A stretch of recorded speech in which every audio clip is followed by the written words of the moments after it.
هنا في هذا المكان أعلن باتريك بيرس ورفاقه الاستقلال بعد 6 أيام من القصف والحصار.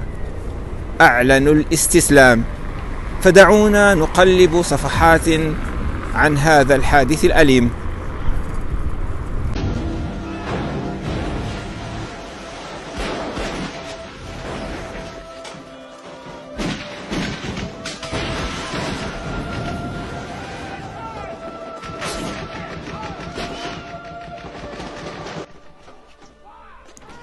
في 24 من أبريل من عام 1916 استولى أعضاء من قوة ايرلندا التطوعية بقيادة باتريك بيرس مع جيش المواطنين الأيرلنديين على مواقع أساسية في دبلن، وأعلنوا قيام جمهورية ايرلندا.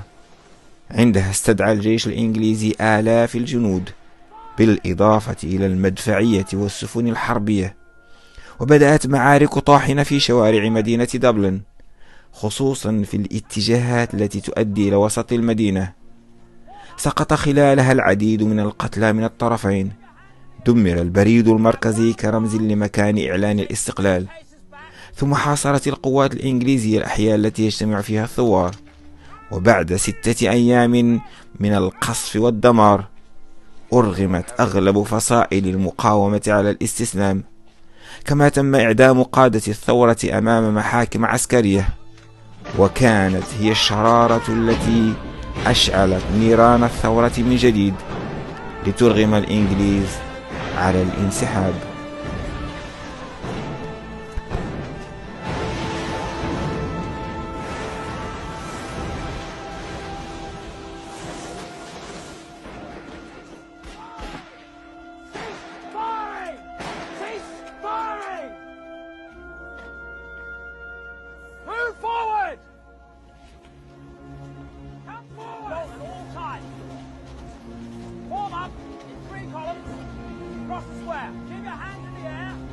Now ground your arms and take 3 paces back slowly.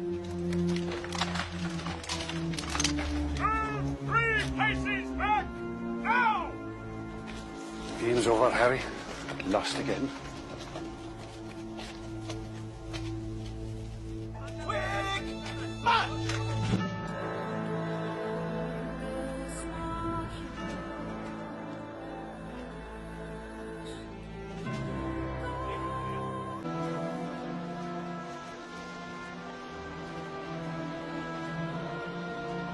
Open the gates. Go on, hurry. وبكل سادية ووحشية تم الإجهاز على الجرحى واعتقال زعماء الثورة.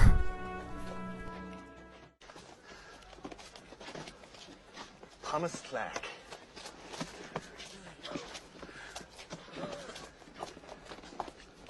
Conley. Get up, you penis one. Get up! Wait, Michael, wait. Till when? Till the next time. Turn your right, stop!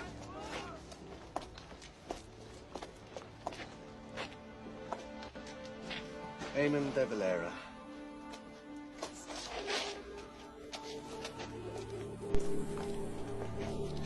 هذا التعامل الوحشي وما سبقه هو الذي جعل عامة الشعب يتعاطف مع الثورة والثوار ليطرد الإنجليز.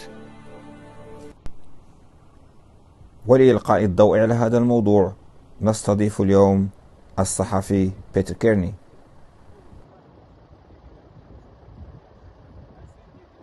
Hi Peter, how are you today? Very good, thank you very much for inviting me here. Thanks for coming. Can you tell me a little bit about the Easter Rising, please? Yeah, well, I guess it's a big question. It's very hard to summarise it in one go. But I guess the Easter Rising was the 1916 Easter Rising in Dublin was probably the most important year in modern Irish political history. It was a rebellion by a group of men and women, nationalists, republicans and socialists to begin the overthrow of British rule in Ireland. So it started here in Easter 1916 on the 24th of April, and it went until the 30th of April. So it lasted 6 to 7 days. Now the order to surrender actually came on the 29th of April, but it finished itself on the 30th of April. Okay. Yes. That's great. What about after the declaration of the independence? What was the reaction of the British Army? Well, when they read the proclamation here at the start of the Easter Rising, it was soon after that the British got involved. The British sent 16,000 troops here over the week to Dublin to fight the rebellion, whereas the rebels themselves consisted of roughly 1,200 to 1,500 rebels against such a strong force. The British sent a lot of artillery and even sent a boat up the River Liffey here, which bombarded parts of the city as well. And how many people were executed in that time here? Well, in the rebellion itself, there was roughly 450 to 500 people died in the rebellion itself in that week. The majority of those, sadly, were civilians. About 50%, 54%. Around about 30% were British military or policemen, and the remainders were rebels themselves who died.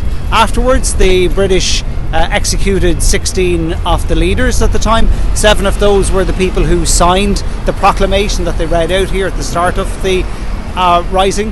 Now, it was really it was a move that really cost the British, because the rebellion wasn't terribly popular here among the Irish people or the people in Dublin, but when the leaders were executed, that tide turned against the British and in favour of Irish independence. Oh, thank you very much, Peter. Thank you. Not at all. You're very welcome. Thank you.